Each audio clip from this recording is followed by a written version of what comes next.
नमस्कार आदाब दोस्तों। तो चलिए आज फिर हम आप लोगों के लिए लाए देश और दुनिया की तमाम ताजा बड़ी खबरें, ब्रेकिंग न्यूज हेडलाइंस, एक एक करके तमाम बड़ी खबर आपके सामने रखेंगे। सबसे पहली और बड़ी खबर में आपको बताएंगे दोस्तों कि इजराइल के पीएम बेंजामिन नेतन्याहू की बड़ी मुश्किलें। बेंजामिन नेतन्याहू को अब इस्तीफा देने का दबाव लगातार बनाया जा रहा है। बताया जा रहा है कि इजराइल के अंदर लाखों की तादाद में जो जनता है वो सड़कों पर उतर आई है। इसके कई वीडियो फुटेज सामने आ रहे हैं जो आगे आपको दिखाएंगे। साथ ही साथ अगली बड़ी खबर में आपको बताएंगे दोस्तों कि इजराइल हमास के बीच चल रहे विवाद में अब ईरान का बहुत बड़ा बयान सामने आया है।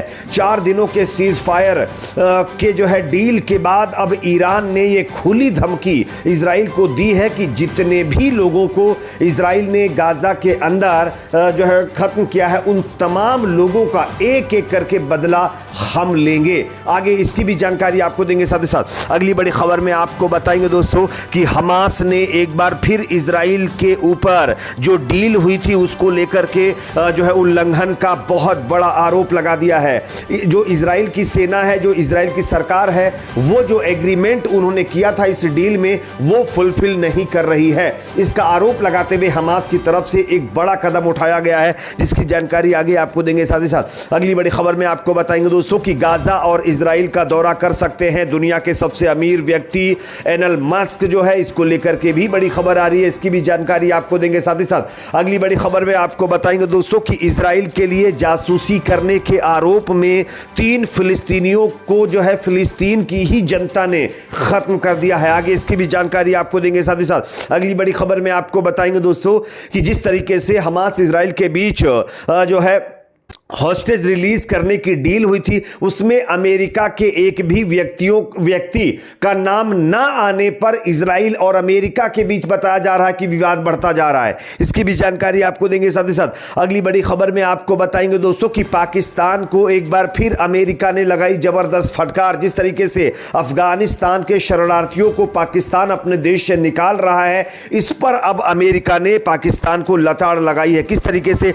इसकी भी जानकारी आपको देंगे। साथ ही साथ तेलंगाना से बड़ी खबर आ रही है जहां पर चुनाव से पहले एक बड़ी जो है भविष्यवाणी की गई है। कांग्रेस पार्टी इस बार तेलंगाना में सरकार बना सकती है। इसको लेकर के एक बड़े नेता का बयान आया है, ये भी आपको सुनाएंगे। उससे पहले अगर आप भी चाहते हैं दोस्तों कि गाजा के अंदर परमानेंट सीज फायर होना चाहिए तो कमेंट सेक्शन में अपना फीडबैक जरूर दीजिए अब और कमेंट करिए और वीडियो को लाइक शेयर जरूर कर लीजिए। बात करेंगे पहली और बड़ी खबर की। जैसा कि आप जानते हैं दोस्तों कि हमास और इजराइल के बीच गाजा पट्टी में जिस तरीके का विवाद चल रहा है उसके मद्देनजर इजराइल की सरकार और वहां के पीएम को लगातार लोगों की आलोचना झेलनी पड़ रही है। इसी बीच जो डील हुई है, इस डील के होने के बावजूद भी इजरायली पीएम नेतन्याहू के खिलाफ जो है इजराइल में जो प्रदर्शन है वो कम होने का नाम नहीं ले रहे हैं। एक बार फिर आज जो है जेरूसलम से लेकर के तेल अवीव तक लाखों लोग इजरायली सरकार और इजरायली पीएम नेतन्याहू के खिलाफ सड़कों पर उतरे हैं और उन्होंने इजरायली पीएम के आवास के बाहर प्रदर्शन करते हुए तुरंत जो है इजरायली पीएम को इस्तीफा देने की मांग कर दी है, जिसके चलते इजरायली पीएम नेतन्याहू की मुश्किलें बढ़ गई हैं और लगातार उनके देश से ही लोगों के द्वारा उनके ऊपर यह प्रेशर बनाया जा रहा है कि वो अपने पद को छोड़ दें। देखना यह होगा आगे इस पर क्या होता है। अगली खबर की बात करेंगे जो कि सामने आ रही है। ईरान ने एक बार फिर इजराइल को बहुत बड़ी धमकी दे दी है दोस्तों, आप इस खबर को देख सकते हैं।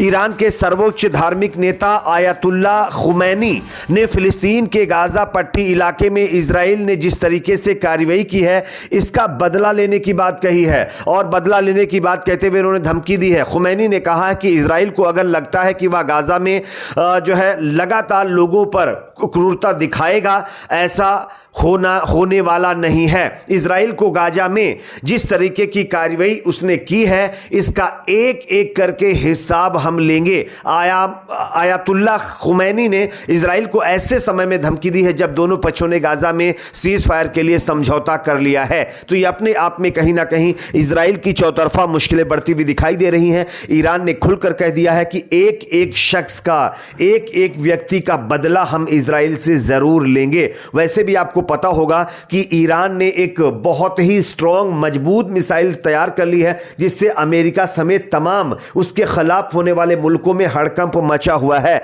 ऐसी सिचुएशन में अगर इजराइल को खुली धमकी ईरान की तरफ से दी जा रही है तो यह अपने आप में इजराइल की चिंता बढ़ाने वाली खबर है। बात करेंगे अगली खबर की, जो कि सामने आ रही है दोस्तों। इजराइल और हमास के बीच जो हॉस्टेज रिलीज की डील हुई है 4 दिन के सीजफायर को लेकर के, इसमें अब हमास ने इजराइल के ऊपर बहुत बड़ा आरोप लगा दिया है। आप इस खबर को देख सकते हैं। हमास के जो स्पोक पर्सन है ओसामा हमदान, उन्होंने कहा है एक प्रेस कॉन्फ्रेंस करके कि इजराइल ने जो सीज फायर के बीच तमाम मामलों में मतलब जो है मेंट किया था वो फुलफिल नहीं कर रहा है।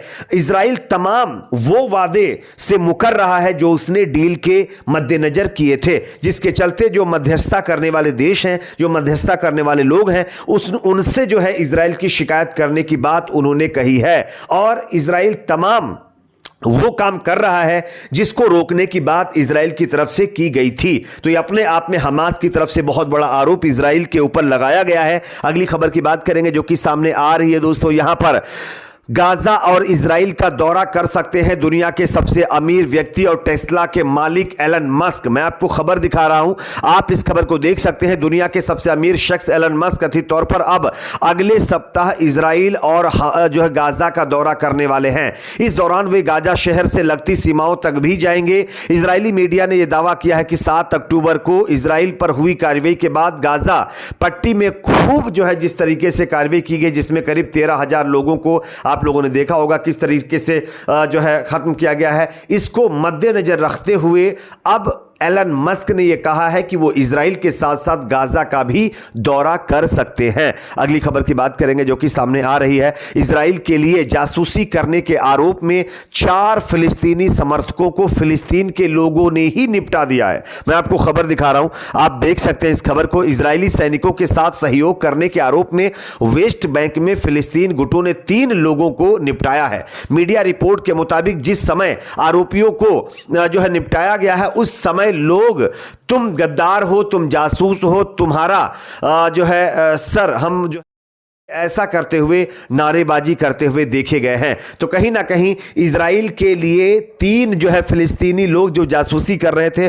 उनको पकड़कर फिलिस्तीन के लोगों ने ही निपटाने की बात कही है। अगली खबर की बात करेंगे जो कि सामने आ रही है दोस्तों। जिस तरीके से पाकिस्तान लगातार अफगानिस्तान के शरणार्थियों को अपने देश से निकाल रहा है, इस पर अब अमेरिका ने पाकिस्तान को फटकार लगाई है। आप इस खबर को देखिए। अमेरिकी विदेश विभाग ने पाकिस्तान से अफगान शरणार्थियों और शरण चाहने वालों की सुरक्षा और कुशल पुनर्वास को प्राथमिकता देने का आग्रह किया है। यह कॉल उन चिंताओं के बीच आई है जब जल्दबाजी या बेईमानी तरीके से निर्वासन इन कमजोर व्यक्तियों के जीवन के लिए खतरा पैदा कर सकता है। आप लोगों ने देखा भी होगा किस तरीके से पाकिस्तान लगातार अफगानिस्तान के शरणार्थियों को अपने देश से निकाल रहा है, उनकी तमाम जरूरतों को भी पूरा ना करते हुए उनकी तमाम संपत्तियों को भी जो है पाकिस्तान हड़प कर ले रहा है। और इसके मद्देनजर अब अमेरिका ने पाकिस्तान को लताड़ लगाई है। अगली खबर की बात करेंगे जो कि तेलंगाना से सामने आ रही है, जहां पर विधानसभा चुनाव जो है वोटिंग से पहले ही यह भविष्यवाणी कर दी गई है कि कांग्रेस पार्टी तेलंगाना में सरकार बना सकती है। यह अपने आप में बहुत बड़ा दावा है। यहां पर योगेंद्र यादव जो बड़े नेता भी हैं, उनकी तरफ से यह दावा किया गया है। आपकी इस पर क्या राय है कमेंट सेक्शन में जरूर बताएं। वीडियो को लाइक शेयर, चैनल को सब्सक्राइब जरूर करें।